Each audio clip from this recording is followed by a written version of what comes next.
Pelakon Kamal Adli dengan tegas menafikan dakwaan yang mengatakan beliau telah melakukan keganasan terhadap isterinya, Ukasha Senrose.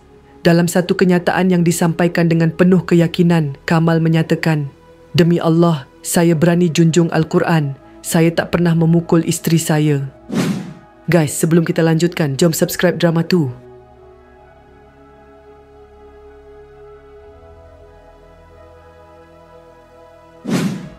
Menurut Kamal, dakwaan tersebut adalah fitnah yang tidak berasas dan mencemarkan nama baiknya sebagai suami dan bapa. Beliau menegaskan bahawa tuduhan itu sangat tidak benar dan menafikan sebarang tindakan kekerasan dalam perkahwinan mereka. "Saya bersumpah demi Allah, letakkan ia atas nama ibu bapa saya sekalipun, saya tak pernah buat semua itu," tegasnya dengan nada yang jelas penuh keyakinan.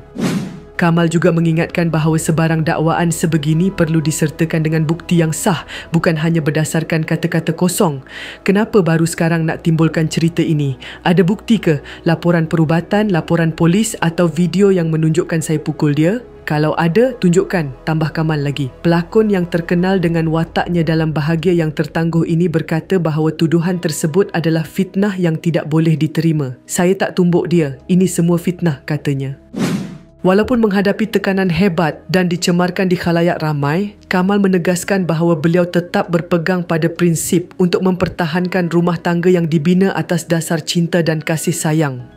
Kamal turut menyatakan bahawa beliau melalui proses yang ditetapkan oleh undang-undang dan bersedia menerima apa jua keputusan sekiranya tiada penyelesaian lain. "Saya akan tetap melalui proses ini. Jika tiada jalan penyelesaian, saya terima," katanya.